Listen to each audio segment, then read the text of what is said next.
Muted. All right, I'm ready whenever you guys are.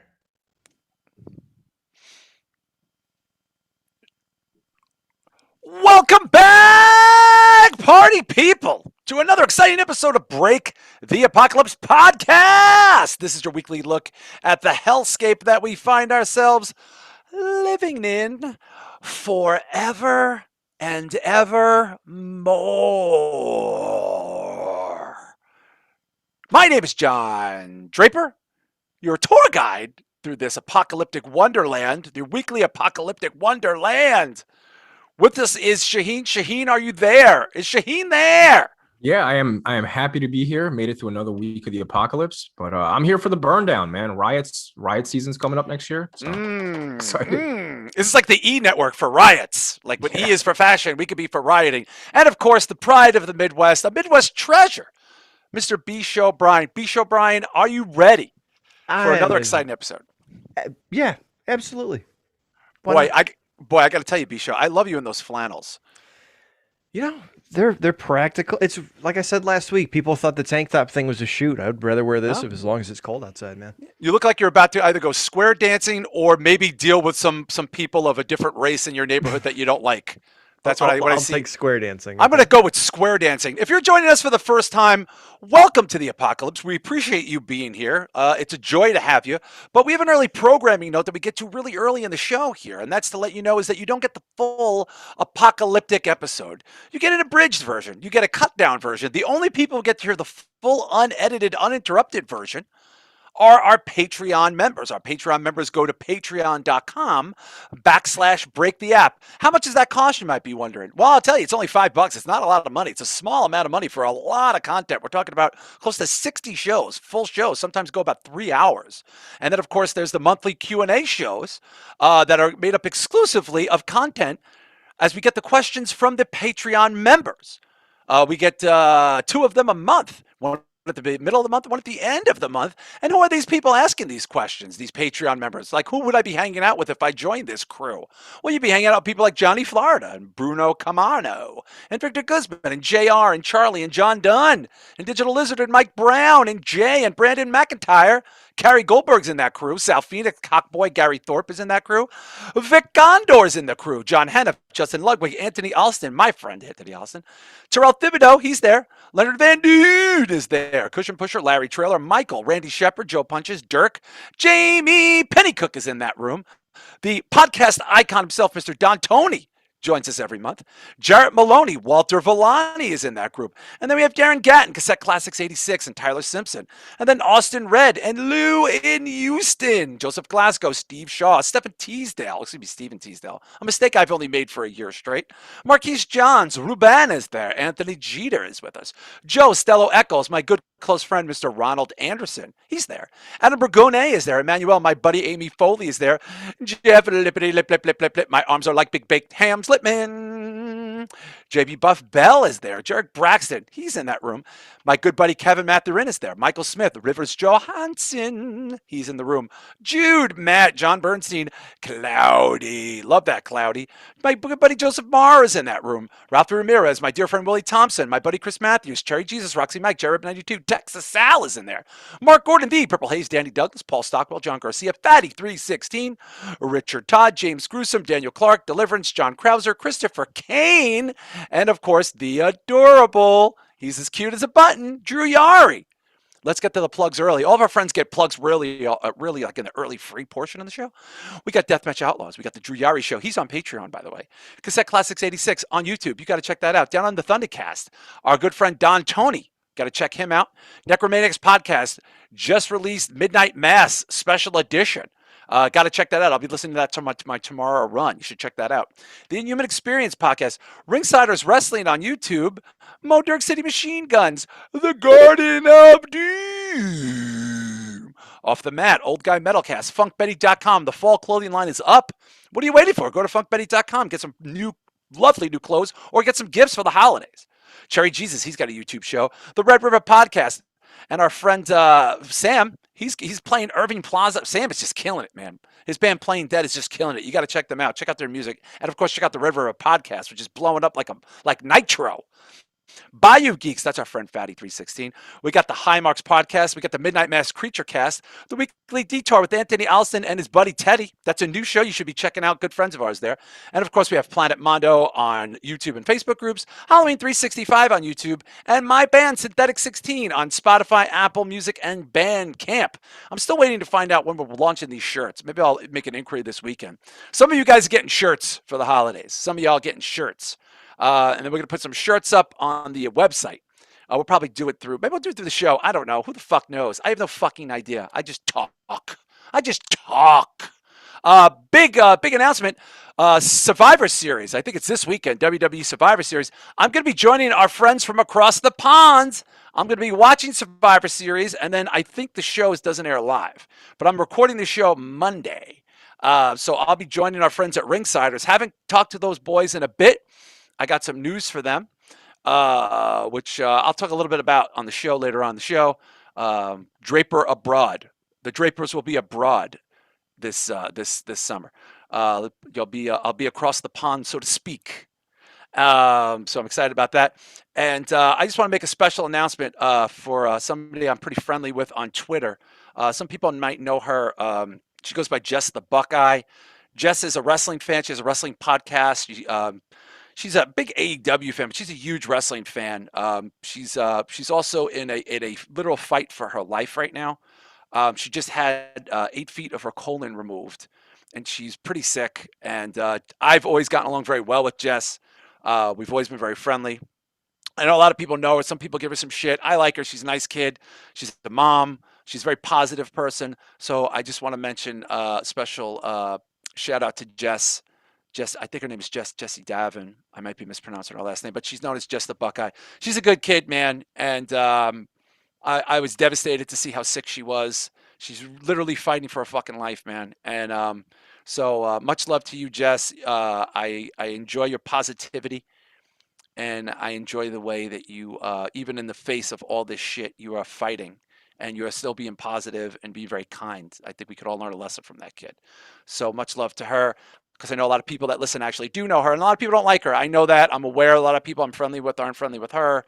I can't get involved in this wrestling soap opera of people fighting. I can't. I just can't get involved in it. I'm actually kind of embarrassed that I'm a part of that in a big way. I recognize that I'm a part of that in some way, but this is a kid fighting for her life. This is a woman who's got 2 small children, who's in pretty bad shape. So, maybe we could check the wrestling shit for a minute and just hope somebody gets better. That'd be kind of cool, right? So, yeah. So, thank you to all of our Patreon members for giving us another successful month. The list is growing, and you really want to be a part of that team. And you want to go to patreon.com/breaktheapp. Again, $5. It's a really affordable, content-driven price, quite frankly. You get tons of content. Tons. And if I could just tell the members now, please get in your questions early, because we are going to be recording early for next week because it is Thanksgiving. Excuse me. So $5, break the app, patreon.com/breaktheapp. And thank you to all the new Patreon listeners, and thank you to the fine, outstanding young Patreon listeners. Boy, B-Show, that list is growing, ain't it? It is, man. It seems like every week we have to add a few more to the report, and sometimes people come and go, and that's cool. People do what they can.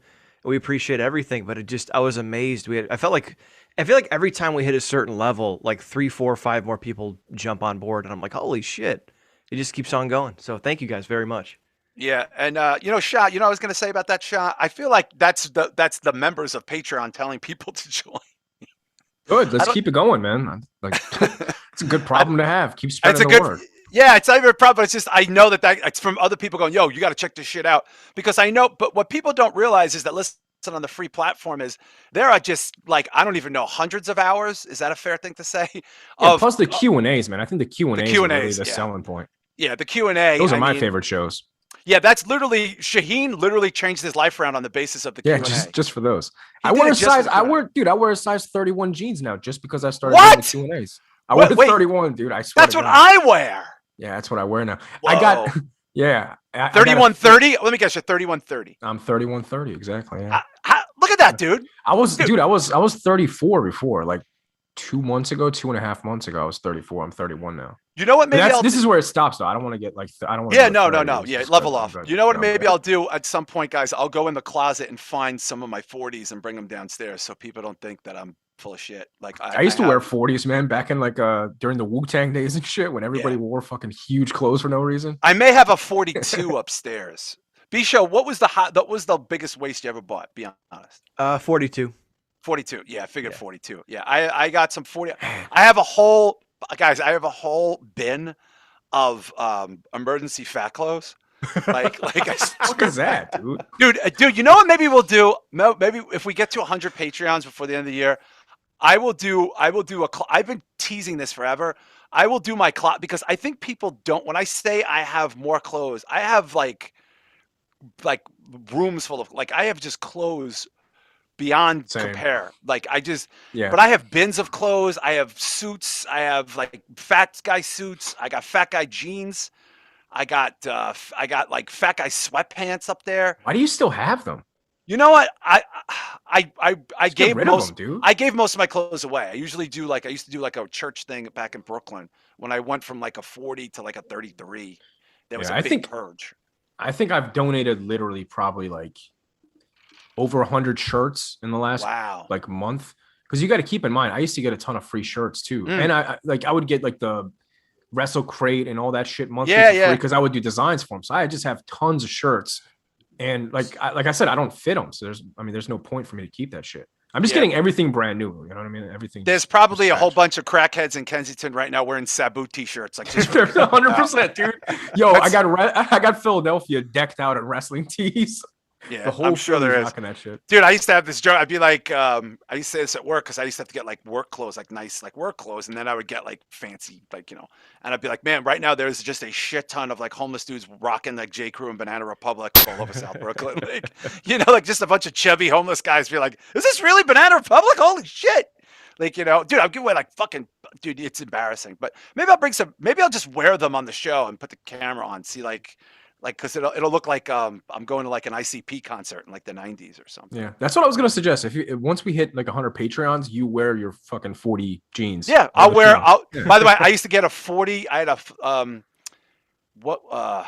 21-inch neck. B-Show, does that sound disgusting? Really? I only wear I got a small neck, but I got like 17 and a half or something like that. Yeah, I got the fat wop head, so like it's like I look like there's gonna be like people at Thanksgiving walking under me back in the day.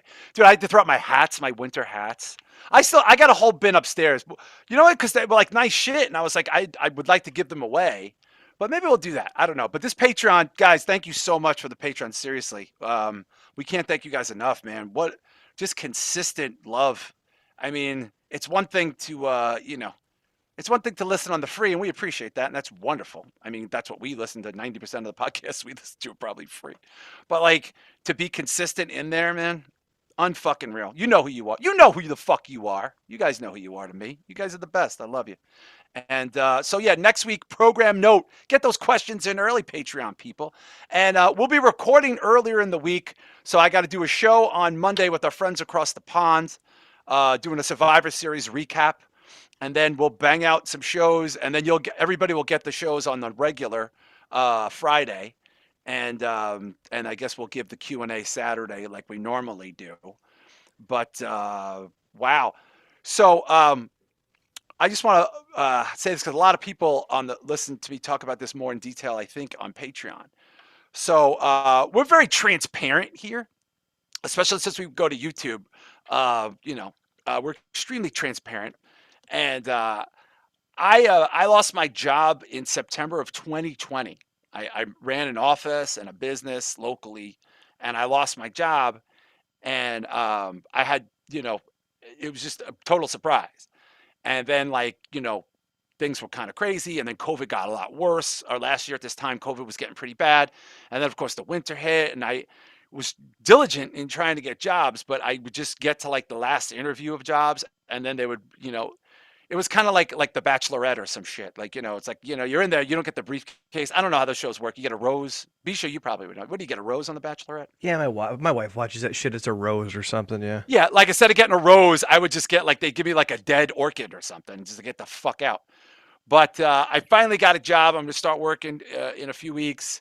And it's very humbling because it took me 14 months to get a job. And, quite frankly, it was looking pretty bad there for a while. But there were a lot of people that support the show that had like a vested interest in me, like literally went out of their fucking way to to help me, like because they would hear me talk about it on the show. And that's very humbling because people that from it was just, I mean, I hate to say it because it's going to sound a little cunty, but like it was very strange the level of support I got from the people from podcasting when they found that out versus the real life people who I could count on one hand that had any vested interest in helping me whatsoever. Dude, I feel the same way. Anytime I go through anything, I feel like people that I've literally like gotten into fights with and bled with don't reach out to me. And like it's the saddest listeners, I'm like, dude, listeners step up without hesitation for you. Like, yo, I let you live with me for free for 2 months. You know what I mean? Like, this is a good time to step in and be like, yo, man, do you need anything? You want a cup of coffee for me to drop off? But no, Patreons and random listeners and people that got art from me, they'll reach out and they'll talk to me. I'm like, holy shit. Yeah, I wish you lived closer. Yeah, it's sad. I mean, B-Show, does that surprise you or that doesn't surprise you, right? Not after what happened at the show in Brooklyn when you had that same thing happen where you had a lot of people hitting you up and blowing smoke up your ass, and then some people didn't show up and other people that were surprising did, Yeah, I mean, but I want to mention, I just, because we're talking about the listeners, stuff like that, and it's not just limited to Patreon, but it's a lot of people from the Patreon, but it's also people that listen every week, for one reason or another than on Patreon. And I don't know if it's a testament of how sad your real relationships are with people in the real world, or like, you know what I'm saying? Like that's to me, it speaks volumes that people hear you and go, oh, I should step up for that person because I like that person and they probably could use some help. Or they just haven't met us in real life. And once they meet us in real life, they would stop caring and be like, oh, fuck this guy. This is a fucking nightmare. No, not. I mean, because we're all pretty much the same all the time. Speaking for myself, we're not. No, you're the same all the time too. Like, I haven't changed ever, dude. I'm always the same. And it's kind of funny, John. You joke about being like the real life version of Larry David, but you're not as bad as Larry David. If we're gonna break kayfabe, well, I don't have his money. I mean, if I had his money, I'd probably be just. I'm saying as far as personality and to deal with, you know what I mean. You're a lot easier to deal with than he is. I mean, if you're in the circle, if you're out of the circle, it's pretty much Larry David all the time. But I just, it's like I could count on one hand the real life people that actually, like when I say real life, not to me, I mean like people that don't even like people I know for music or worked with on Wall Street or grew up with or related to or in-laws to. Like the lack and the sad thing is those people knew. It's not like those people didn't know. I think they purposely didn't ask because they didn't want to help. Like, you know what I'm saying? Like, that's my thing. It's funny because people hear you on the show and they're like, wow, that's kind of fucked up. Like, wow, that guy lost his job. Wow, he's still not working. Maybe I should send him an email. Just be like, just ask him if he needs any help or anything. Because that's, he seems like a good guy. But then it's like, blood relatives and like, people that you worked with on Wall Street for fucking decades or people that you played music with. And they know too. It's not like I'm waving a flag every day being like, help me. But it's just, it's a testament really of like when you make that connection with people, like that this is like people shit on things like this. And yet I've experienced so much positivity in real life from this. Yeah. So much more. Like, honestly, like maybe I'm just lucky. Don't forget about the time. I mean, I think it's okay to mention this on the show, but Chris from SCE, one of my pugs, he had a hernia and he couldn't poop anymore for like 2 weeks, and he had to have like emergency surgery, and the surgery was like $3,500. I remember this, dude, without me even asking. And I never wanted to set up a GoFundMe. I didn't ask for shit. This dude just sent me like $2,500 right in my PayPal because we did business before. So he had my PayPal. He didn't even ask. He just sent me the money. He was like, yo, dude, just take him in right now.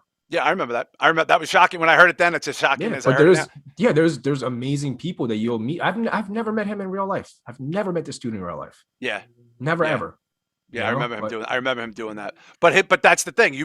And it's just like there's people, and what's fucked up is, and look, I'm not trying to throw people under the bus specifically. If anything, I'm trying to elevate the people that lifted the bus off of me. Yeah, motivate more people to do what I'm saying? Yeah, exactly. Like, this isn't like a throwing people on the bus shit, but it's like like, wow, like, dude, like the people that listen to this show, whether and a lot of them I may have known some of them from the soup, but I became closer with them from this show, right? Because this was more of a steady presence for them.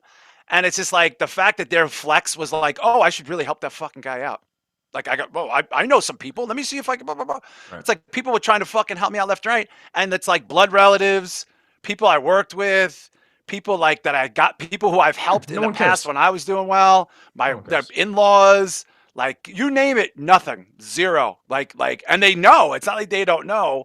It's just weird how like people will be like when maybe I'm crazy, but when I was doing well and I had my store and I was working at Lehman and I had money to fucking blow loads in and literally just fucking throw it in the garbage, like I was pretty apt to help a motherfucker. Like I was not. I've never that's not exactly been how helpful. I am. Dude. Anytime I've been up, everybody around me is 8. Everybody around me was good. You know, but like we live in a society where, you know, the whole "what have you done for me lately" thing, that applies to everyone. You know what I mean? Like if you haven't helped somebody out for 2 months, they don't give a shit if you've helped them out for the last 3 years prior to that. They just forget about everything. That's what we live in now, dude. I mean, I'm telling you, bro, there's friends of mine that I literally let stay with me for free when, you know, they got kicked out of their house or whatever the case is.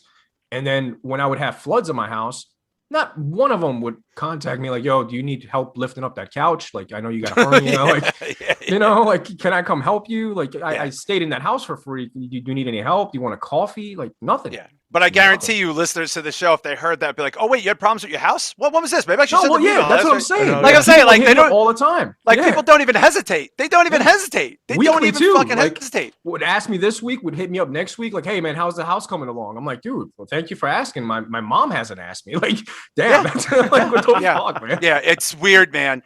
It's weird, but I do think it's a testament to like when you speak to a motherfucker, and it's like, you know, and I know what that's like too, because yo, man, I push podcasts on people like these guys will tell you. I push things at you guys that I know you're not interested in, not because I'm just to hear myself talk, but it's like, oh, I really want you to hear this person because I think they're really good. I think they do a really good job. Like, you know, like that's my impulse is like, oh, I really want this person to do well. I really want, like, you know, it's just sad. Like, and don't get me wrong, dude. Like, I wasn't like on the verge of being homeless or anything like that. I don't want to exacerbate my situation, you know, but it was dire though. It wasn't like, it was like serious. I haven't had health care. I need a dentist. I need to fucking go to a doctor. Like I got no health care because we can't afford to put me on my wife's health care. Like, you know what I mean? Like this is some real world shit. But people hear that and a listener's going to hear that and go, oh, you know, I know a good healthcare provider. Let me send this to you. Like the immediate flex of people that listen to you tell dick jokes and talk about cocaine and whores is better than blood relatives, in-laws, co-workers, cousins, bands, like people that you got shows with. It's just like, you know, I'm not going to say the name of the band, right? Because I can't. I can't. But a couple years ago, a friend of mine who used to be in a band, if I said the band, you would know who it was. Put it that way. It's because they had a top 20 song. He hadn't been in that band in a long time. He was going back to play a reunion show with that band for the first time in 15 years. Now, that band was popular in the 90s. And again, I can't say the name of the band. I just can't. So I had another thing going on that night. He was playing in the city. This motherfucker begged me and stalked me and said, dude, you're going to come, right? You're going to come. I took a fucking Amtrak to the city, dropped my shit off at my in-laws in fucking Brooklyn, then went back to Manhattan. And my Randy Shepard, actually from this fucking podcast, I put him on the guest list with me to go see this band, which he didn't want to see, just to hang out with me, just to go see this dude play, right? This is 3 years ago. Fast forward 6 months ago, I hit him up and go, hey, I'm doing the same shit you did. I'm playing one show and then I'm not playing again. You better be there. Absolutely. I'll be there. I'll be there. I'll be there. I'll be there. He was telling me this up until a week before that show, disappeared. Didn't answer any of my texts, didn't show up, didn't say nothing. And I was just like, wow, that was kind of a fucking slap in the dick. That was literally like putting soap in a dick hole. Like I was just because like here, dude, this dude literally was texting me from the sound check. And again, if I said the name of the band, 90% of the people here go, I've heard of that band. I've heard of that band. I only went because he was playing drums for half the set and he wanted me to see it. Did he reciprocate? No. Don't know why. Couldn't tell you why. Just didn't. Has he reached out to you since? No, he ghosted me. Of course not. Ghosted Yeah, me. of course not. Completely Dude, ghosted me. even for like Christmas and Halloween and stuff, I've people that listen to the show send me cards, send me gifts for my birthday. Shout out to James Gruesome. There's other people, and I appreciate shit like gifts that. for my birthday. Like, sure, yeah, 100%. It's embarrassing, dude. It's embarrassing. Yeah, and it's not like I asked for it. You know what I mean? Like, no, please don't do that. I'm not asking for it. I'm just saying, dude. There are a lot of people that are awesome through the show. There are people that listen to this show that literally have my resume, sending my resume to people trying to get me a job on the base, which is something that people that I worked with for 20 years didn't try to do. Right. And it's just like, it's just sad. Like, I don't know, man. It's sad. Like, I'm coming into a situation now where it's like, I'm going to go back to work. I'm just going to fucking do my shit and fucking try to catch up to where I was before all this fucking happened. But I ain't going to forget that shit. I'm not going to focus on the people that didn't help me, but I'm going to remember the ones that did. I think that's really what the fucking lesson here is. Dude, like, fuck that shit. I also think it's worth mentioning, like, we live in an era where everything is digital and everything is through social media. Like, I feel like people listening to us 2 hours a week, 3 hours a week, they connect with us sometimes more than our real life friends do, because they don't listen to us for 3 hours a week. Like, there's some of my best friends, I don't see them even once a year. You know what I mean? But when we see each other, like, we pick it up where we left off, because some of them live in New York, Boston, whatever the case is. But I think that may be another reason, is because they're way more in tune with our life than, some of our real life friends, because, adulting, you separate, and kids and other shit, we're obviously not the same as we were in college and high school, even though I'm going back to college. But, and think of it this way too.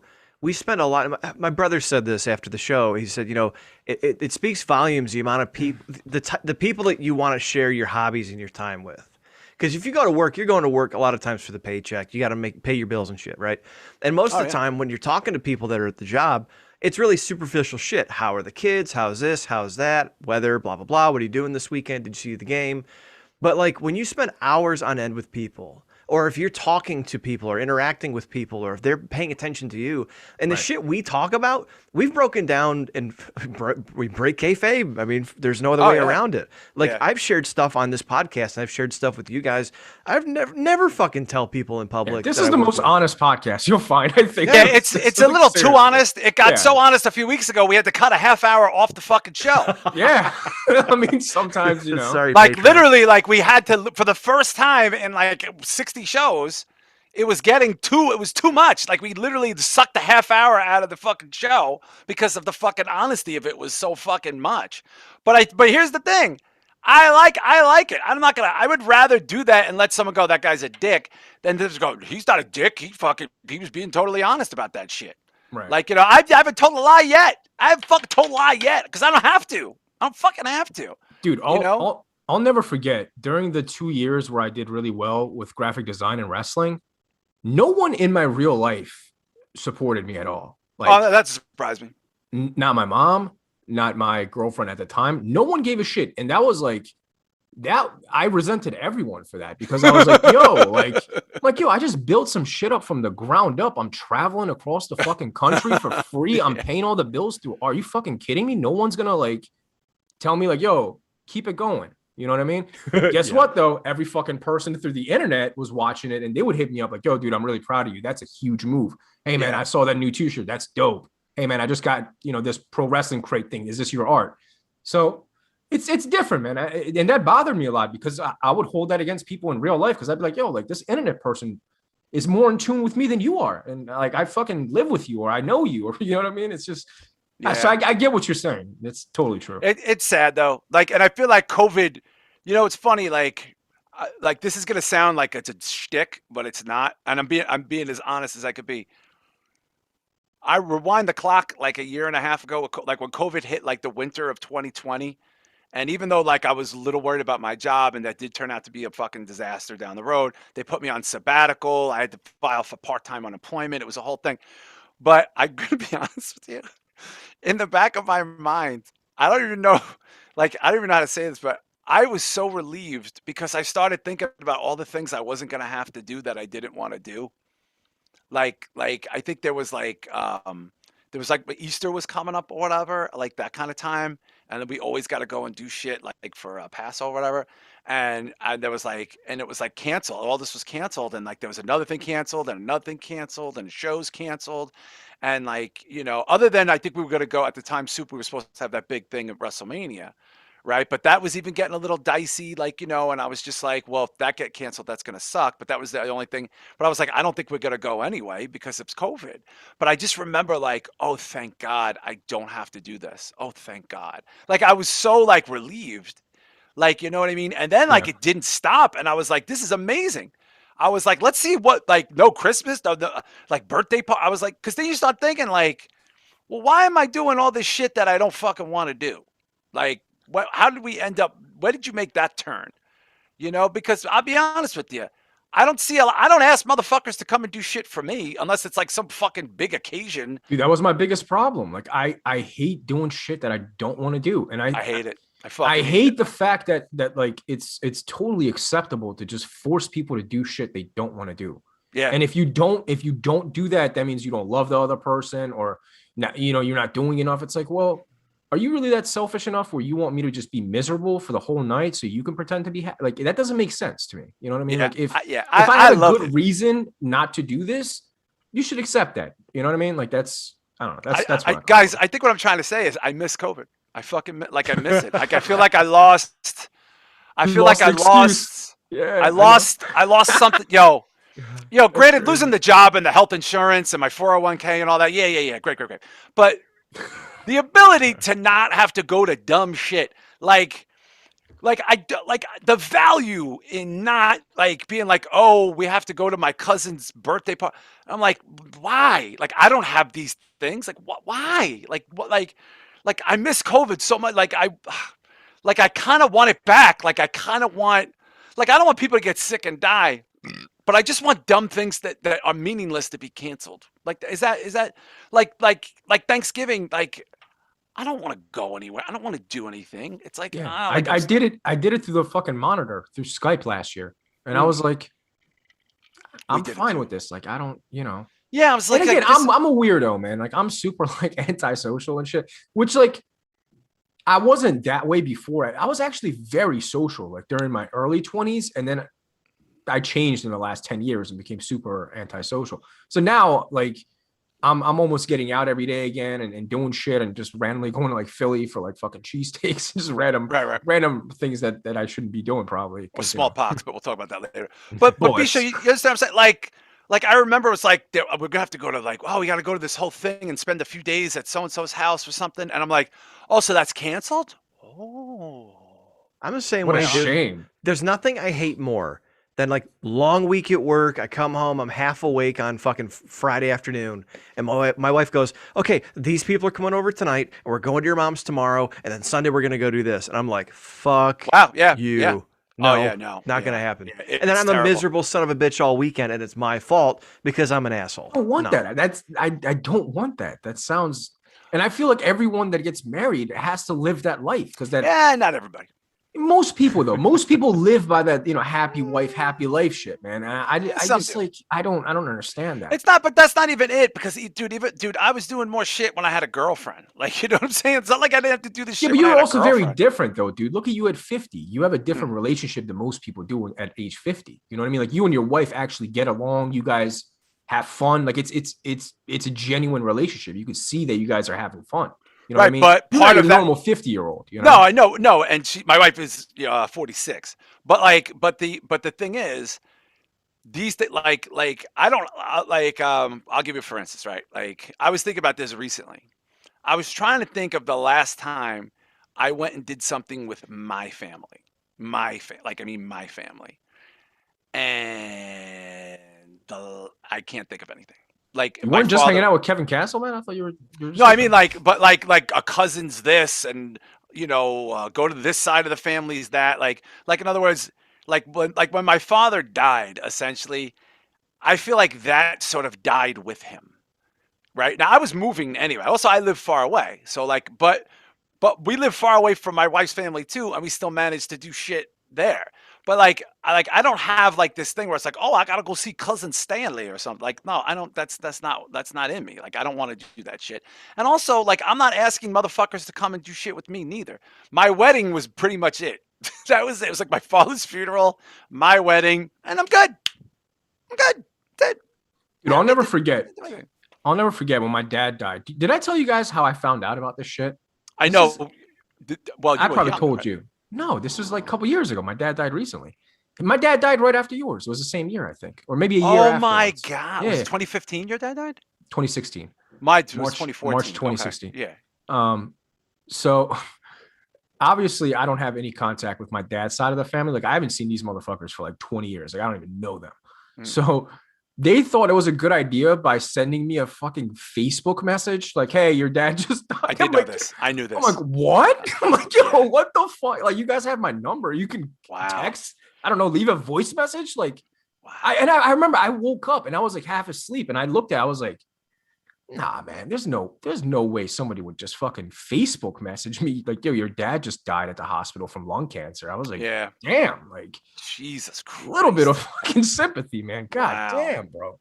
Wow. And did they send you like sad memes or gifs after? Like, nothing. They didn't even. Yo, and not even the sad meme. Let me tell you this crazy shit. My uncle, who I haven't seen for 30 years, probably, right? First time talking to this dickhead. He calls me to give me condolences. He doesn't give me a condolence at all, by the way, right? He tells me, he's like, hey, man, the first thing I noticed on your Facebook is that you have a lot of dogs. What's up with that? I was like, I don't know what you're getting at, but I have dogs. What's the point? He's like, well, you know, in our family, the tradition was to have cats, and your grandma would have been really disappointed that you didn't have cats instead of dogs. I'm like, first of all, I've never met my grandma. She died before I was even born. My dad just died. You just called me to ask me why I don't have fucking cats? Like, are you out of your fucking mind? Wow. Like, what? This is, the real shit, man. This is facts. Like, this is the type of bullshit that I've dealt with. This is why we like this is why we like people through podcasts better. Yeah, like, they're better people, man. I'm good. They're better people. They're better people in real life are terrible. Most people I've met in real life are dog shit. I miss COVID. Can we? Let me just ask Satan if he could bring COVID back for a second. Hold on. How about Fauci? Give me the Fauci. Well, hold on. I really like. I'm so depressed that COVID's over. Like, I'm actually going through. I'm depressed that COVID's over. Like, I'm because my excuse is gone. Now I have the good excuse now because I'm starting the job soon, and I'm just gonna be like, whoa, I start a new job. I can't be doing that. I'm starting a new job. I can't be doing it. So I got another excuse back.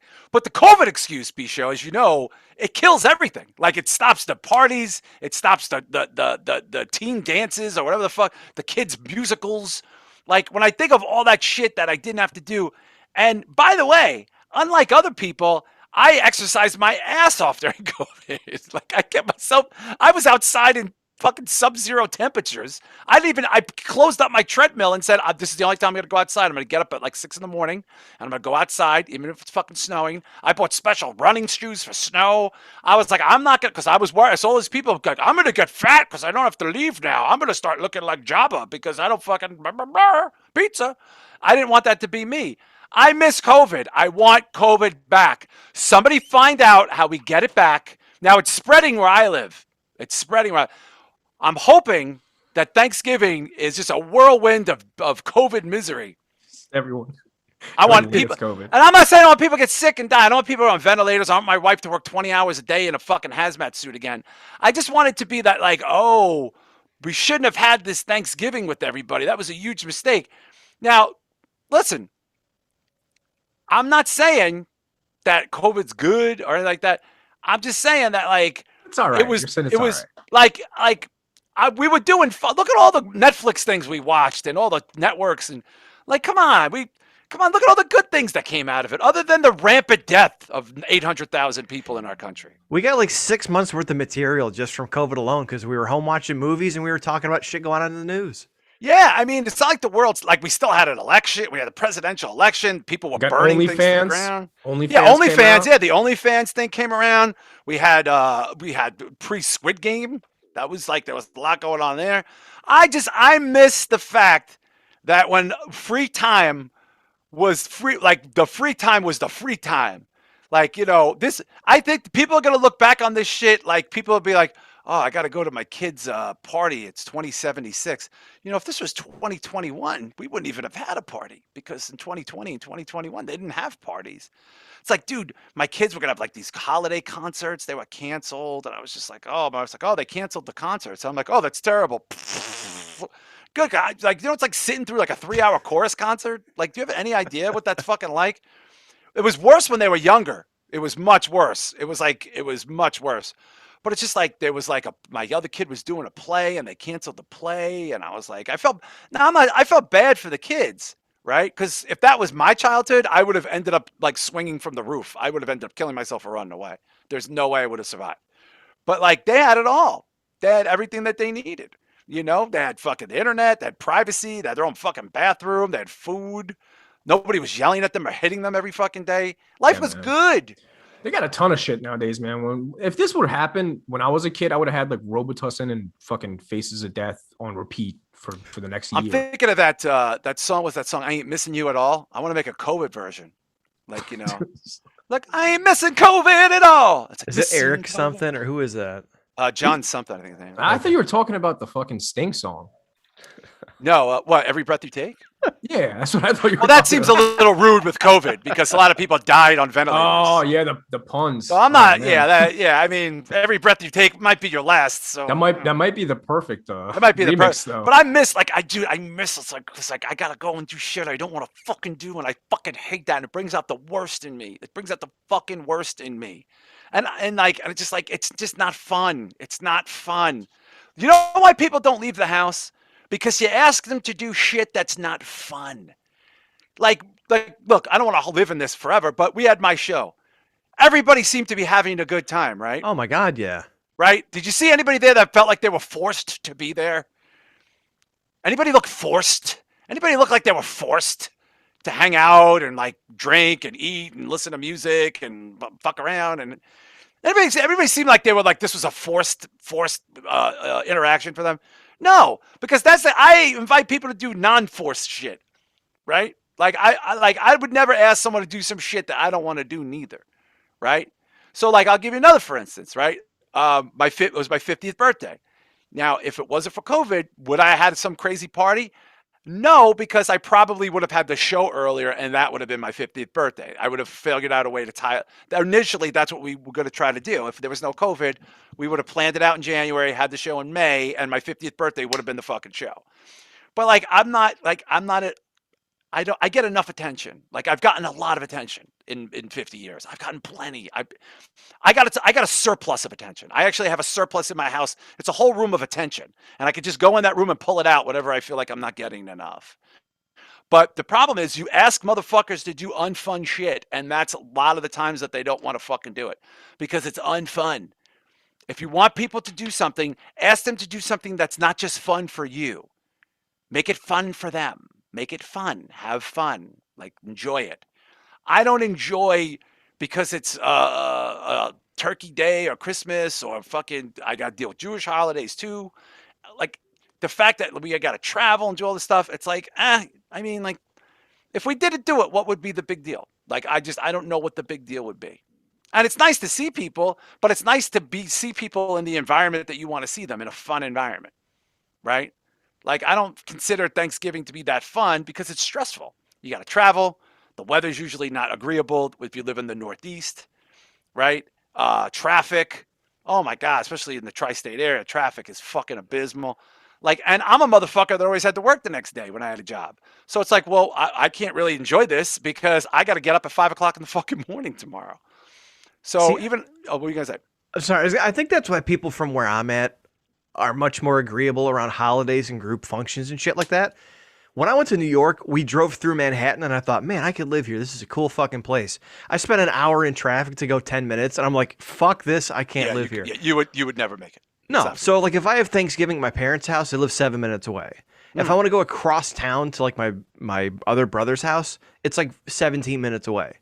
Like, It's not terrible. I mean, everyone is within 10 minutes of each other. Yeah, but Bisha, I'm hearing that, but then I'm thinking, oh no, they're 17 minutes away. Like, because then where are your excuse? Like, how do you get out of it when they're 17? You know what I'm saying? It's like, oh, they're 17 minutes away. Fuck. It's like, Do they want to come over on a Tuesday? It's like, it's fucking Tuesday. Like, why are you here? That's a good point. We ran into that because my aunt used to have Sunday dinner. It was like an open, like, I'll make dinner for an army. Anyone who wants to come over and grab something can grab it. And then everyone just started doing it every Sunday.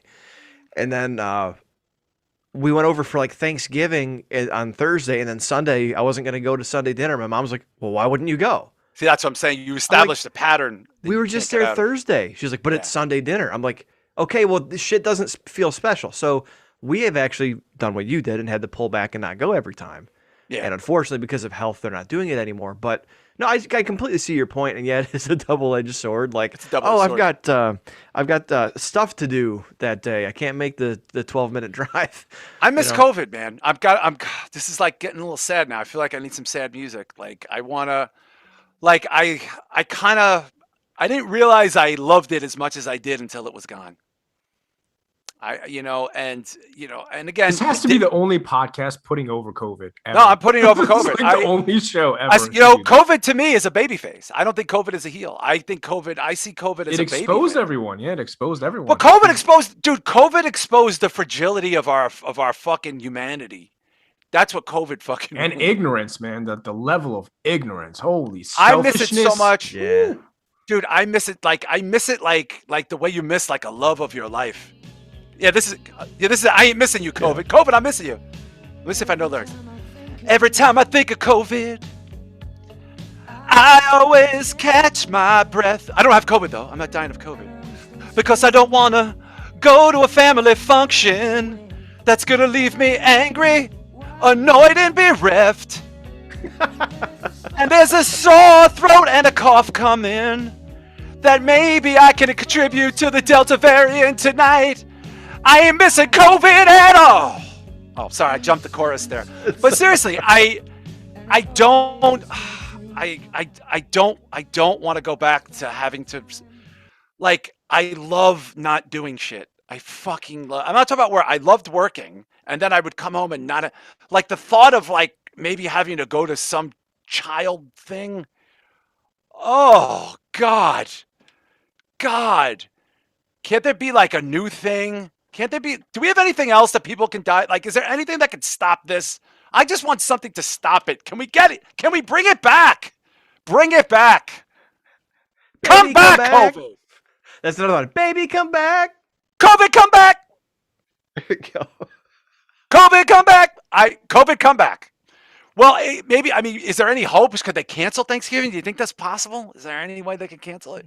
No. Well, I heard that like my mom went to get a fresh turkey. It was going to cost her like $75. So, oh Jesus! Maybe with the rampant financial issues people are having, people can't afford turkey anyway. COVID, come back.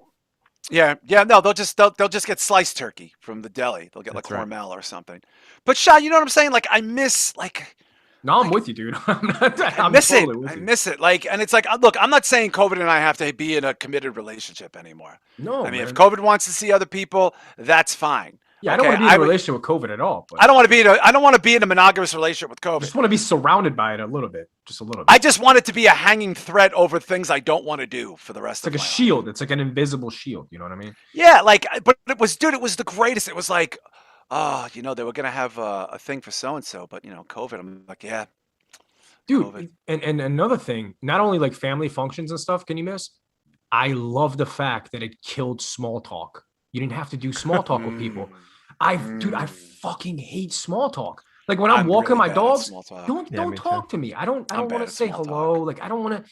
Oh, so how's the weather today? Well, I don't. We're in the under the same motherfucker. I don't know. Like, I don't know your life. You'd be like, motherfucker, I don't know you. There's an app for that. Click on the app. It'll tell COVID. You. I don't COVID. Let me in. Let's keep it moving. Let's stop pretending like we're friends. We're not friends. I don't like. We live in the same neighborhood. We don't need to talk. COVID, let me in. One of the do you think I could get COVID between now and like Tuesday? Are you asking for it? Does anybody have any suggestions on how to get COVID, like and not get like that? Because I'm vaccinated, but and I'm in really good shape. But I had a COVID scare on Monday, and I'm vaccinated. So is there any? Does anybody have any suggestion? I saw this documentary in the '90s. I may have been called "Chasing the Bug" or something. It was about gay men that were intentionally getting AIDS just to get it over with. Like it was called "Chasing the Bug." It's a real. I saw it. It was a real. It was hard. I was living in Manhattan at the time. I stumbled on it in like Manhattan Cable.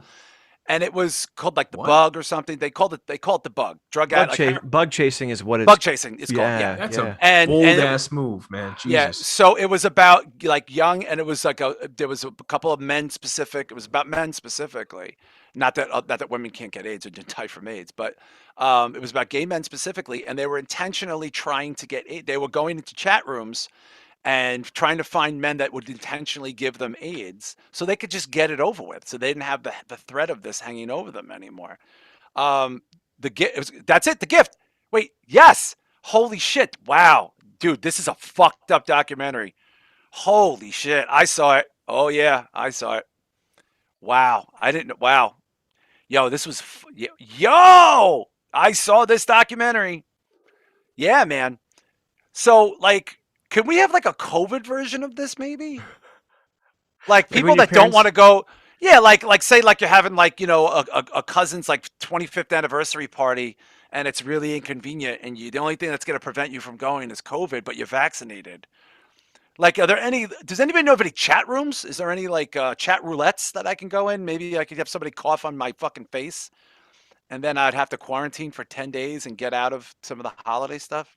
Play Ookie Mouth with somebody like fucking South Park when they're trying to give them chicken pox and shit. Yeah, look, I'm not saying. Look, I don't want to get sick, but like I'm willing to get a little sick if it means not having to go to bullshit for. You the just want the holidays. scare. You want the threat, Yeah. so that way. But that's you what. can Yeah, stay at but home. dude, can you imagine? Okay, can you imagine? Right, right. Can you imagine? Like, say I try to go to the dentist Tuesday, right, and then like or Monday, right? Because I might try to get a tooth pulled this week, and I'm like, wow, I'm just not feeling good. And then like the dentist calls and it's like, oh, apparently someone in the office had COVID, and we have to do.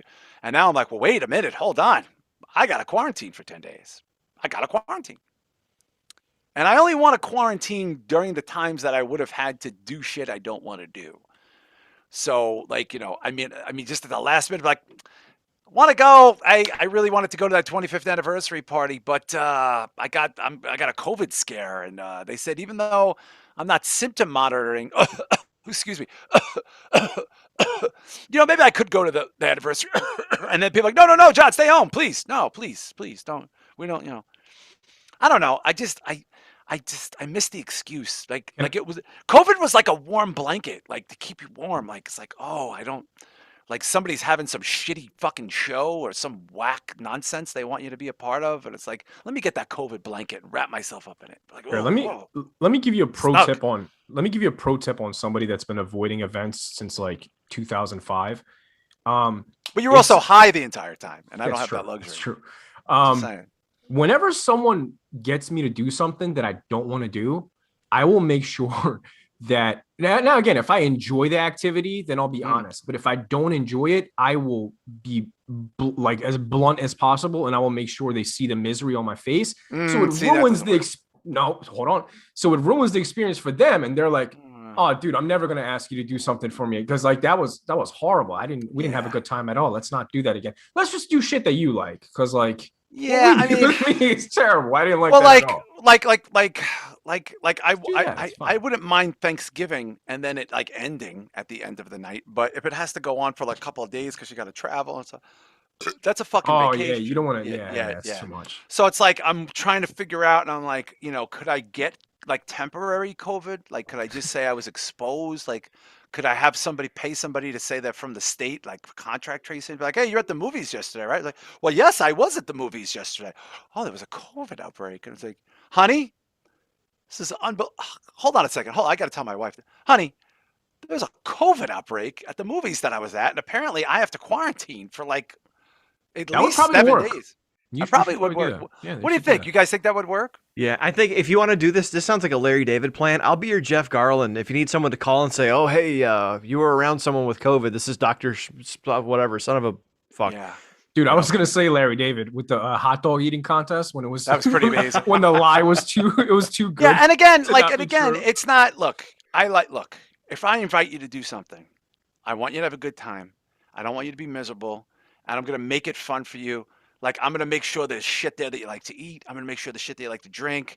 You want to get a little fucked up. Maybe we can get a little fucked up too. Like, I'm going to play cool music.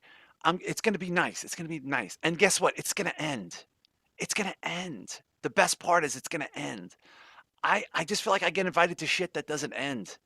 It's like luggage. It just stays around like for fucking decades and like nobody fucking ends it. So I don't know. I'm gonna be looking to get temporary COVID maybe Monday. I'm gonna see if I could swing. I'm gonna do my research over the weekend. I'm gonna spend copious amounts of time trying to figure out how to get the time back that I'm gonna lose socializing because I don't give a fuck. I'm content to not do shit. I'm content. I'm content. There's a way you can do it. You don't have to lie and say you were exposed. It's just as soon as you get the feeling that someone's gonna invite you, just well, Yeah. I mean, hey, John, wait, hang on. What I did what are you contemplate saying? slamming my hand in a car door. I was thinking that way. Like I had my garage fixed today, and I was contemplating harming myself. You just come to my house. You will get injured within like 45 minutes. Yeah, I get injured. I can't Guaranteed. do any physical things. I get hurt all the time. Yeah. But yeah, I'm hoping that maybe I could just get like a COVID scare. Just a scare. Just like a little COVID. I mean, I've passed so many AIDS tests with a 65 in this life. You have no idea. And I think I told the story on here the time. Did I tell the AIDS story on here? I think it was a Patreon, so go ahead. Yeah. Oh, okay. This is kind of a touchy story. So just Uh, for yeah. those of you that are unfamiliar with some of this segment stuff, we'll give you a little taste of the Patreon. That's where it gets a little blue. Gets I easy. was dating a girl. All right. So I'm just going to try to be as non-specific as humanly possible. I was dating a girl that I would end up in a long-term relationship and live with years later. And that was a serious girlfriend of mine as a young person in my early 20s. When I met her, she had just broken up with a long-term boyfriend. I met her at a house party at this guy's house that used to hang out in the hardcore scene, but he was like a rich kid in a nice area. So we would all go there with all of our crazy friends and get fucked up on 40s and smoke weed and fuck chicks and shit and hang out in there. It was awesome. So I was 20 and this girl was 19 or maybe 18, 19. She was in college. So long story short, she had just broke up with a guy who my friends that I grew up with knew because they all lived on this block not far where I grew up in my neighborhood in Brooklyn. And I have to be non-specific here because this involves AIDS and death. When she went on a vacation that summer, and I met her in the fall, this long-term boyfriend that she was with for years cheated on her with a girl from the UK that moved to America from the UK. He cheated on her with a girl that moved there that lived on the block, and he other people knew, and he told her when she came back. She had a feeling that she cheated on him, and she broke up with him like immediately. And that's when she was single, and that's when I met her. Now, here's the part of the story where it takes a dark turn. The girl that he cheated on with, and this is in the early 90s. This is like 90. The girl that he cheated on his girlfriend with, who I would end up having sex with immediately after in the relationship, gave him AIDS, and they are both dead of AIDS. Both of them are dead of AIDS. So she dodged a serious AIDS bullet because she could have just as easily come back home, fucked around with the AIDS guy, and then broke up with him after the fact, and then had AIDS, and then gave the AIDS to me. You see what I'm saying? So this was a very close AIDS call. So that's passing an AIDS test with a 65. And, in Catholic school, it's usually a 70, but in public school, it's a 65. That would not be the first dance with AIDS I would have, but that would be like, I remember she fucking died and then he died. And this was like, whoa, crazy. I mean, that's some scary fucking shit, dude. That's some scary shit. Like, I was one vagina removed from AIDS, essentially. I was one hole away from the AIDS in 90. Do you know what happened when you got AIDS in 1990? Yeah, you'd be dead right now. You know what happened? You wouldn't live very long. You would die in 90, okay? 90. Getting AIDS as a teenager in 1990 was a literal fucking death sentence, okay? Death sentence. Were doctors still refusing to treat some people with AIDS in 90? Probably. Okay. I have no idea. I know they did it in the 80s. I didn't know how far along that went. Yeah. Dude, that's some scary shit. And I remember, I didn't know, I knew the dude's name. and I knew the girl from the UK because in Brooklyn there just wasn't a lot of people from the UK, hanging around. You didn't have a lot of English accent friends in fucking Brooklyn in 1989, 1990. And yeah, she brought the AIDS with her from across the pond. She gave him like Beatles AIDS or whatever the fuck. I don't know, whatever she was from. Liverpool AIDS. I don't know what the fuck it was. Maybe Oasis AIDS. AIDS Aces. And yeah, dude, imagine you cheat on your chick, and then you cheat on your chick with that your girlfriend all through. They were like 5 years in a relationship, their whole teenage years of like puberty and fucking, and you cheat on her with this girl, and the girl gives you the AIDS, and then yeah, ain't that some crazy shit? Crazy, Yeah, I'm man. glad you're alive, dude. Yeah, yeah. Dude, I could have been like fucking, dude, I was one hole away. I was a hole away from AIDS. Crazy. Yeah. One hole. Like literally, like, You're golfing with AIDS, dude. yeah, I was an Eskimo brother away from the H to I to the V. You know? I mean, I still do, honestly, to this day. I don't know. I may have said it on here. I may have said it on the soup. I was like, I have no idea how I didn't get AIDS. I have no idea. I was just I gonna have say that. no I don't know how idea. you survive, I man. have no idea. I have no idea. Well, I mean, I started going bald and I'm losing my teeth and got fat. So really, I mean, it's not like the gods spared me. You know what I mean? Like Jesus fucking Christ. Now I can't read my phone without glasses. You didn't catch AIDS, and then it just went downhill from there. Yeah. You paid It's it. like Yeah, it's like I dodged AIDS, but I got everything else. It's caught like a every other Twilight Zone bullet. episode. It's like, okay, do you want AIDS? No. Okay, Yeah. fine. Yeah. Yeah. So if anybody could come up, I mean, if any listener has any suggestions, please send it to me. Like if you could come up with something that's not going to cause, like that's palatable, I'll give you a special shout out. Just tell them I'll you do have something for you. AIDS.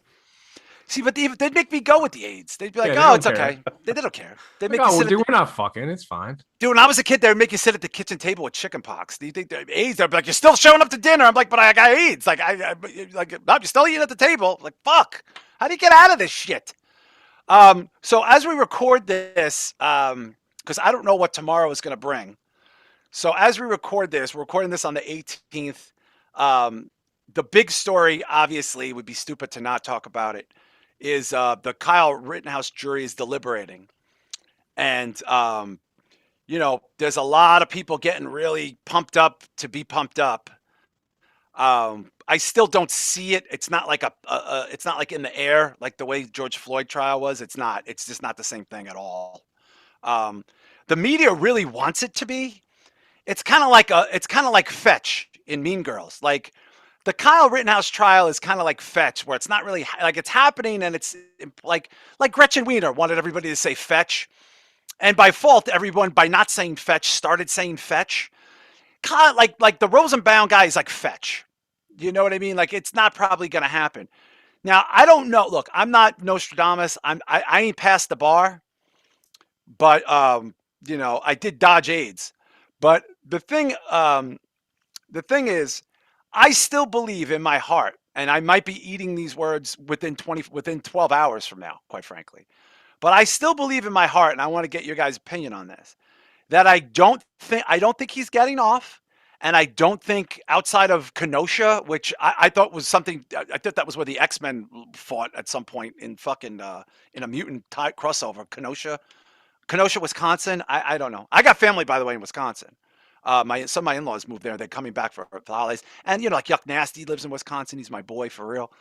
So it's like, but I don't know about Kenosha. I don't know dick about Kenosha, Portland, maybe a couple things in Chicago, maybe a couple things in some shitty areas, whatever.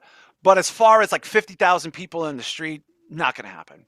It's just not gonna fucking happen. Not a week before Thanksgiving. Like, I just don't see it. Shah, I don't know. I don't want to make predictions, but what do you think is going to happen? Like, what do you think is actually going to happen? I think if we're going to see any smoke coming from this, you'll see it in New York, Philly, California, Portland. Well, Kenosha. Yeah, obviously there. Yeah, Wisconsin for sure.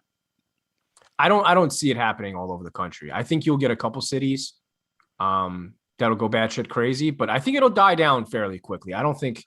Again, it's cold. People are rioted out, dude. It's miserable, Now, I can't ride anymore because like I lost 30 pounds, and I don't have any fat to keep me warm. So now I get cold super easily, man. I can't be riding anymore in the winter. Plus, you're starting school soon. You can't have anything interfering in your plans. Next year, I'll be ready next year. Yeah. I mean, now, do you think so you think there's going to be a smattering of rioting, like like partly cloudy, like when it's like it's a clear day. It's gonna be like sprinkled in, spliced in a little bit. You know what I mean? Yeah. Minor riots. So you think it's gonna be like minor league baseball of riots? Yeah. Like, we're not gonna steal like full blown like Jordans. We're just gonna steal like shoelaces. They might steal Keds, maybe some zips, maybe some Red Wing work boots because it's a blue collar town, I imagine. Probably. Yeah, we're looking at the demographics here. 65% white. Oh, dude, L.O. Bean is getting hit up crazy.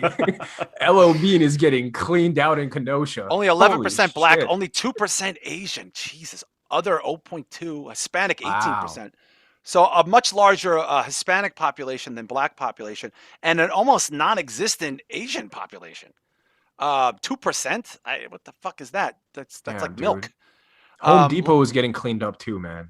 Yeah. That's another one. Yeah, a lot of white people in Kenosha. B-Show, what do you think is going to happen? I was surprised there was riots in the first place because I always thought Kenosha was like Sheboygan or like those northern Michigan towns where there's not a whole lot going on, and by the demographics that reflects that. I don't know. I mean, this is like a circus that they want. It's almost like it insists upon itself, like the fucking Family Guy thing. No, you're right. They want it to be something big. I'm hearing no one talk about this except me neither. My mom asked me about it in the car, and she asked me about like 2 or 3 things we talked about last week. I'm like, well, these are the type of things we talk about on Break the Apocalypse every week, Ma. Going back to your comment earlier about support, although I love her. But no, honestly, joking aside, like Matt, this to me looks like it's just going to be fodder for like election cycles. Like this fucking Matt Gaetz creep from fucking Florida or wherever he is he says he's open to hiring Rittenhouse as an intern. Isn't he going to jail? Like, what was he talking about? Isn't he? That shit got dropped real quick, man. I haven't heard anything about that. It did. So are we saying that we think? Okay, so let's back up a little bit here. There is a lot of confusing things happening with the actual instructions with the jury. The judge seems like a wackadoo. The prosecutor looks like the prosecutor did something pretty bad in terms of an issue with the video, like they gave a bad version of the video and something like I'm purposely not paying attention to it. But the judge is a fucking wacky dude. But it's really more about the jury. It's this Judge Schroeder. So he's going to think about whether or not the prosecutors go to court, discuss a question from the jury. Now, there was a story that broke tonight that a news van was following the bus with the jurors on it. But apparently that's not that unusual. That's commonplace for a trial of this nature for news vans. I don't know. This Matt Gaetz thing is weird because I thought this dude was on his way to fucking getting arrested. So I don't know what the fuck this is. MSNBC producer suspected of trying to follow Rittenhouse jurors, judge says. So, and I saw one headline a few minutes ago going through these results that MSNBC might be barred from covering this case in the courtroom. Yeah. Yeah. Now, by the way, I should also point out, and again, I have no dog in this fight. I think Kyle Rittenhouse I actually feel bad for him in the sense that he is such a product of terrible parenting that, like I couldn't get my mother to fucking, make a decent meal for me at 17. And this kid's mother's driving him to riots with firearms. Bad parenting. So I feel bad in the sense that this kid, and I said this ad nauseum last week, I was dodging AIDS bullets at this kid's age, and this kid is actually shooting real bullets at this age. So, I mean, I feel bad for society as a whole that we have a kid that at 17 that thinks he has to save people and protect car dealerships with an automatic weapon instead of just fucking getting drunk and listening to fucking, listening to Dr. Dre and shit, like and having a good time. So his life must suck terribly. And his parents are obviously awful. But he also killed some people. I don't know. I'm ambivalent here. I don't have a dog in this fight. I don't give a fuck. To be honest, I'm going to be honest with you. I don't care. I just don't fucking care. Because I think everything about this is just fodder for more problems no matter what. He didn't exactly kill the best and brightest in our society. And he's not exactly the best and brightest in our society. It's like you're asking me to root for 2 teams that ain't making the playoffs. I still want the guy to go to jail though, because I think he's going to jail. I think he's going to jail. No, I mean for like a long stretch, because I already know what's going to happen. This is going to be the same case as Zimmerman where he's going to be doing autograph Well, signings. this is a little different than the Zimmerman case. Yeah, no, I mean, Zimmerman was doing autograph signings where he was signing fucking Skittles for people. He was making money off that shit. That's what I mean. Yeah. This guy's going to write a book about it. He's going to get some positions. He's going to make a career out of this shit. Once he's what is he, 18 now? I mean, he's a young kid. I don't know. But, no, dude, 100%. Zimmerman was not a teenager either. Yeah, but I'm saying a lot of people in high positions are going to back this guy up. Well, the problem is, I mean, I don't know. I'm not a gun person, right? But I know gun people. I know we all know gun people. We all know gun people. And the gun people I know are not necessarily rah-rah about Kyle Rittenhouse. You know what I'm saying? Like I think there's this really weird blanket thing that's happening where it's like, oh, like, like, remember I was making the joke last week about people, there aren't going to be people chanting Rosenbaum's name. There was like 8 people chanting his name, like trying to paint Rosenbaum as like some civil rights casualty or something like that. And it's like, the more you find out about this guy, the more horrified you should be that he was out on the street. Like, you know what I mean? Just like Kyle Rittenhouse shouldn't have been out on the street with a gun. This guy shouldn't have been out on the street, trying to wrap himself up in an altruistic cause of racial injustice, when he is like, literally, this guy can't keep his penis out of a little kid's asshole for more than 5 minutes. Like it's unbelievable. Like, you really got to look at what this guy did. This guy was out of his mind. He almost killed his girlfriend like 7 days earlier. Even his girlfriend was like, I have no idea why he was out there. She was like, I don't even know. Like, this guy, and then he was throwing. Sheen, you still haven't seen him using the N-word like every 3 seconds in front of like tons of black people and no one saying anything. Like, how come nobody G-checked that guy? I don't understand. Like, all of this is so confusing to me. Like, I'm just confused by all of this. Like, I didn't know that Kyle Rittenhouse didn't actually break the law with the gun. Like, did you guys know that? Like, he didn't actually, like, the laws are so wacky with the gun shit that that's the problem here, dude. It's a problem. That's like, why isn't that a conversation? It's like 50 different countries in one. I can't keep up with it. Yeah, what are they call like there's a term for it, and they were throwing this term around on all these podcasts about concealed, like going from state to state with concealed weapon. And I'm just like there's so many palatable things to be upset about. So the other thing was, they said they couldn't charge him as a minor with an illegal weapon because in the state he was in, you can have a weapon at like 16 but not 17. The state where he was from, which is Illinois, technically. See, this is what I don't, like, these things are so bad and so weird.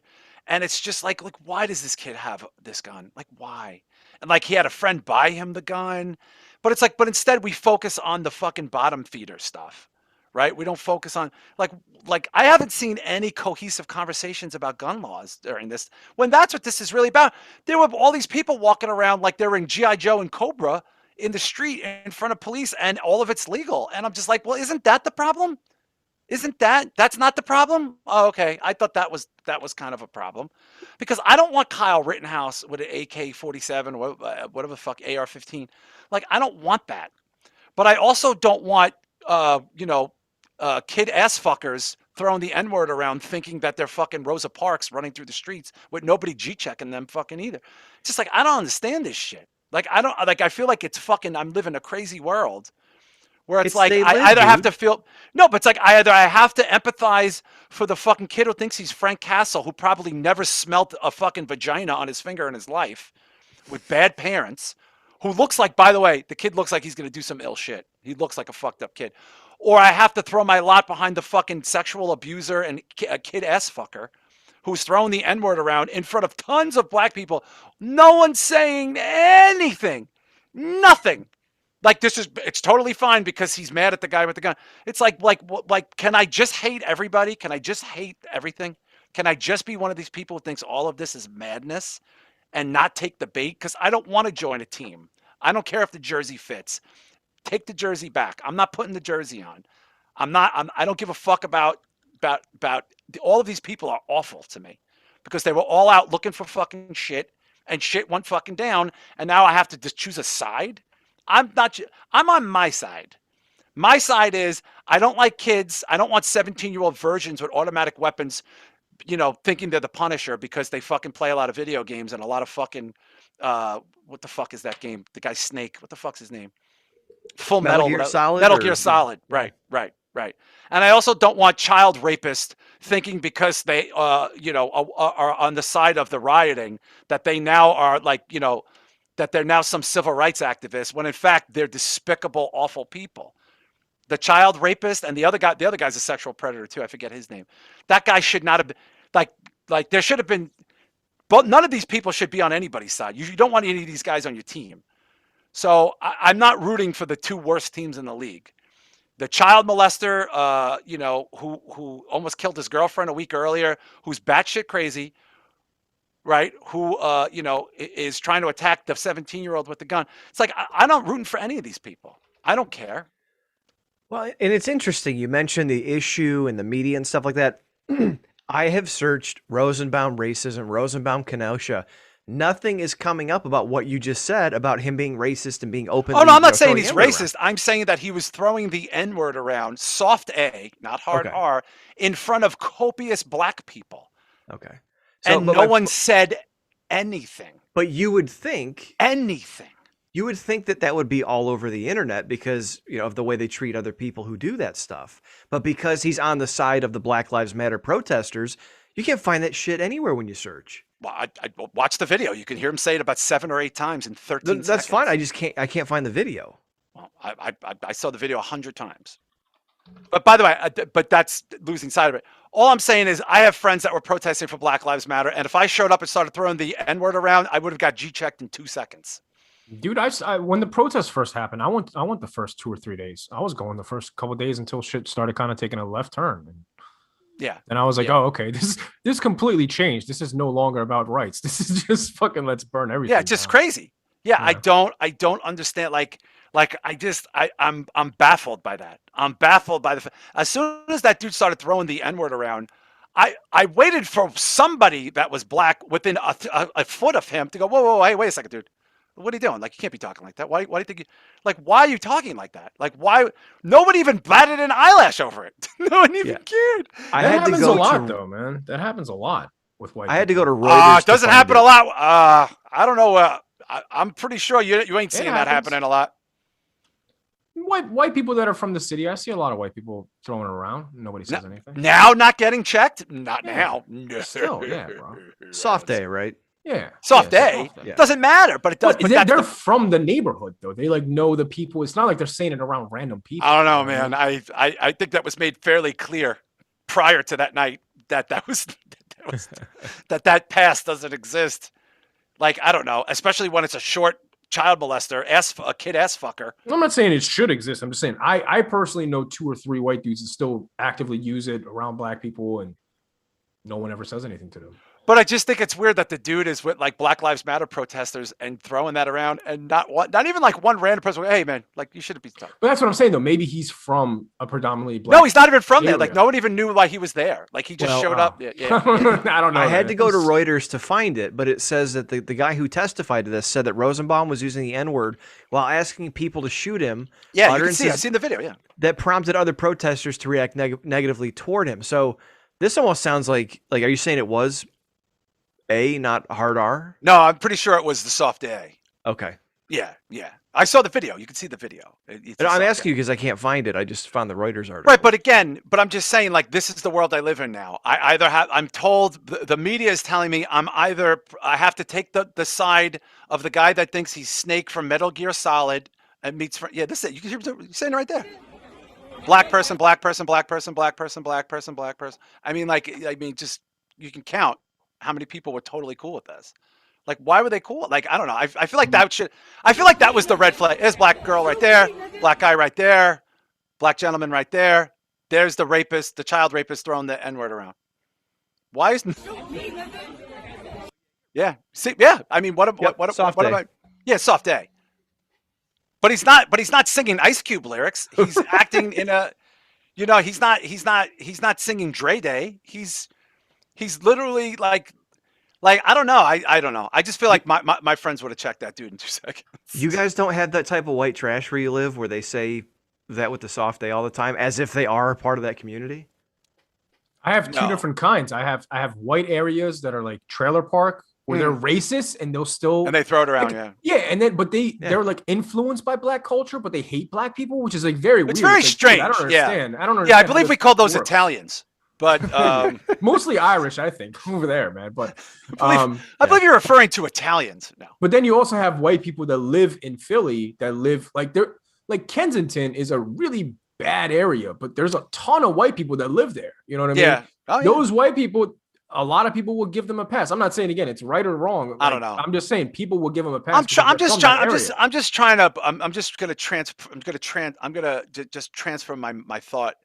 Like I'm at a Black Lives Matter protest, and I see a bunch of dudes with guns trying to stop me from rioting and protesting with Black Lives Matter. And I'm a white Jewish guy who loves fucking kids in the butthole. And that's like my thing. I just love kids' buttholes. But I'm on the side of like the consciousness of all the people that are rioting and protesting. And then I'm a short Jewish guy with mental problems who loves buttholes. And I'm just throwing the N-word around and begging people to shoot me. And not a single person that I'm on this side of, who mostly are black, are not stopping me, are not shutting me down, even or at least pulling me aside, like, yo, if you say that one more fucking time, I'm gonna slap you. Like, instead the focus is on the kid who thinks he's Snake from Metal Gear Solid. And I'm just like, I don't know, like, sounds like everybody's awful to me. Because I just I'm never gonna say the kid shooting everybody was okay, because I think the kid shouldn't have been there. And I'm never going to side with the people who got shot, because they both happen to be terrible, disgusting people who I don't think were there for altruism. I think they were there to start some shit. So it's like, so where does that leave me? Where do you go with this? Right? I don't know. Cause I feel like I represent more of the way people really feel. And that's why I think that's why I think this isn't as fiery as it's supposed to be. You know what I'm saying? See, I can totally pick a side, but I wouldn't say that I'm picking the side of like pedophiles.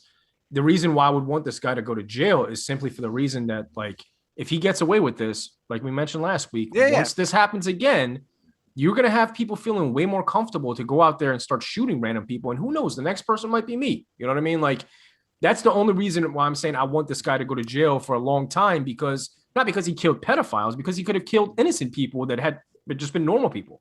You know what I mean? Well, you could also argue that innocent, normal people probably weren't at a riot in the middle of the night on a Tuesday. They were, because I was there at riots. Not in the middle of the night. I absolutely was. In the middle of the night? Absolutely. Yeah, but that's because you were trying to get some new sneakers and shit. You were trying to get some shit. No, in the beginning, you were trying to get some. I like wild shit, dude. I like living on the edge a little bit. When crazy shit goes down, I don't know. I don't want to like that, but like, it's like, can't we just like? That's why I'm saying that though, because I could have been like, that could have been me. You know what I mean? Like anybody could have got shot randomly.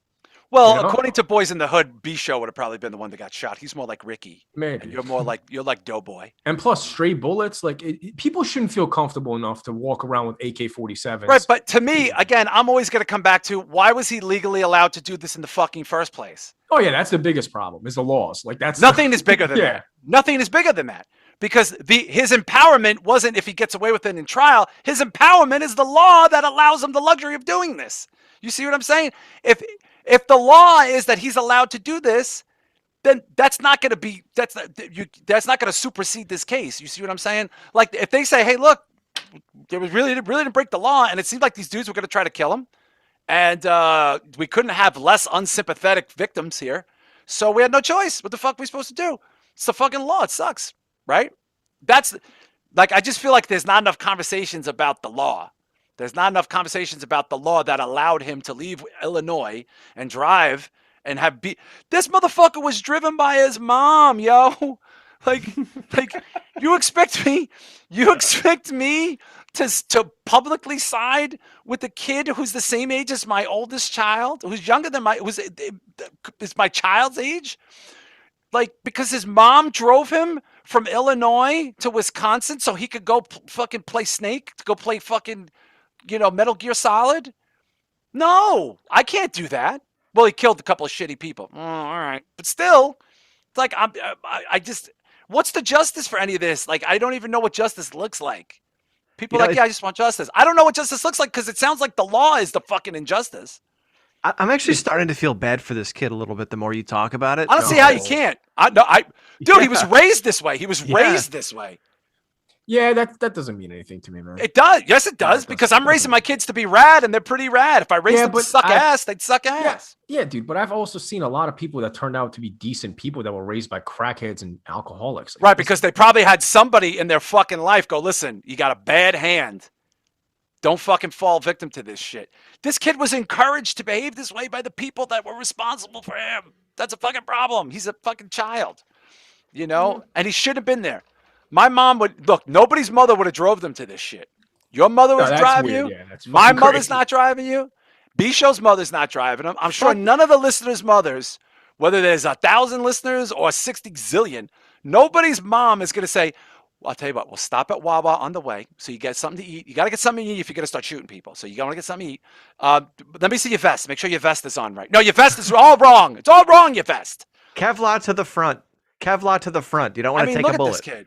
I mean, and some of these pictures, he looks more and more like the fucking GCW dude, like than ever before. The one with him in the far corner there on the left. Like, no, not that picture. But this is, you don't feel bad for this kid? Look at him at 9 with an M16. He was raised to do this. They literally put the gun in his hand. They put the told him he fucking could do gun this shit, in his hand. You know what I got when I was 9? A G.I. Joe pre-swivel grip.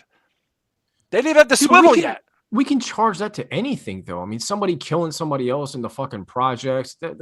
You could charge any fucking serial killer. But we have gone back and said that. But this is part of also the sociology of this. The pathology behind this is that is part of a problem. When you look at crime statistics and you notice that a majority of crime statistics are perpetrated by people who had less than stellar families. Right. No, I get that. It's all relative.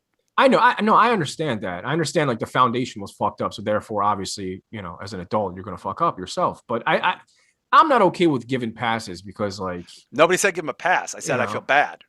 Yeah. Giving a pass and feeling bad are not the same thing. Yeah, they fucked this kid. It's like if you're making food, John's talking about cooking earlier. If you're making food and you ruin the recipe halfway through the fucking meal, I mean, it's still ruined.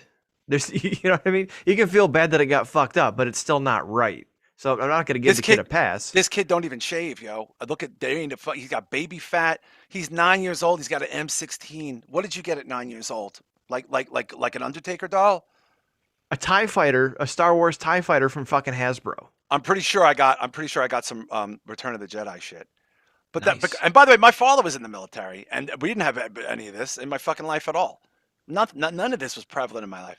Look at I thought he had a vest. He didn't have a vest. Look at that. He had the backwards hat on. Oh, he's got the backwards hat. This is just sad. Like this is sad, man. Do you ever see his mom? Do you ever see his mother? I thought that was her here. Yeah, she's 37. Dude, you got to see his dad. Have you seen his dad? Like? Oh my God, he has a picture with his dad with the guns, and his dad's belly is flopping. Oh my! Oh yeah, there you go with the pajamas. Look at that Mooseknuckle. He's got the Mooseknuckle. You don't feel bad for this guy, dude? Come on, man. This kid was born to. That's your dad. Dude. This is the type of guy. This is the type of guy that would take his kid to wrestling and let the bushwhackers lick his forehead. This is the type of fucking guy that would do that. Dude, this explains everything.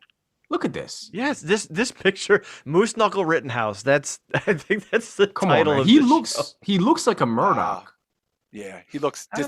By the way, this guy looks like he is not into gay marriage. I can tell you that. No, this is not a guy who watches Queer Eye. I can tell you that right now. They say don't judge somebody. I'm judging. Oh yeah, dude. Look at. By the way, that picture and that other picture, they look like two completely different people. So I don't know if this is an actual real picture of him. This is the one, dude. This is the one that was going. What about the one of him with glasses up here? That's not the same. No, that's not the same. So who's that? That's the victim's father. Yeah. Oh, that's the victim's father. Oh, wait, they're saying false. Hold on. Are these the parents? Snopes is saying that's not his parents, by the way. Oh, shit. Hang on. Yeah, that's not. I don't think that's real. I don't know. That's the picture that was going around. Snopes is saying it's fake. There's Snopes right there saying false. There's a whole false thing on it. Well, how are there no pictures? Fuck it. I want to believe that's. Yeah, I mean, it's way more fun. Let's go with the Mooseknuckle. It's much better. It's way more fun to believe that. I don't know. I look. I got children that age. You think I don't empathize when someone that age does something shitty? I got fucking children that fucking age. Of course I do. I'd be a fucking moron to not empathize with that. You know what I'm saying? I'd be a fucking imbecile. That being said, that doesn't make an excuse for his behavior. But that is a reason. There's a reason why this kid at 17 wasn't fucking out hanging out with his friends or playing video games or making TikToks, making TikTok dances about COVID. Look, Snopes is saying none of this is real, dude. I'm going to see if they post an actual picture of his dad to refute it. Yeah. No, the people. Hold on, scroll. You're bombing me here. Hold on. Yeah, they're not his parents. That's not his dad. Trust me, if that was his dad, you would have saw that picture 500 times. Yeah, let's just edit this part out and pretend like it is his dad, and just. Yeah, I mean, it would have been much better. fun. Much better. Look, I know a lot of people on both sides of this argument. I'm just saying, before you put a team jersey on, and I know it feels good to get a fresh fly jersey. Everybody likes jerseys. Before you put a jersey on, just think. Just use your coconut and think, because I think the media really wants you to put that jersey on very badly. I think they want you to put it on. I think they want you to get into a fight on Thanksgiving with your family over it.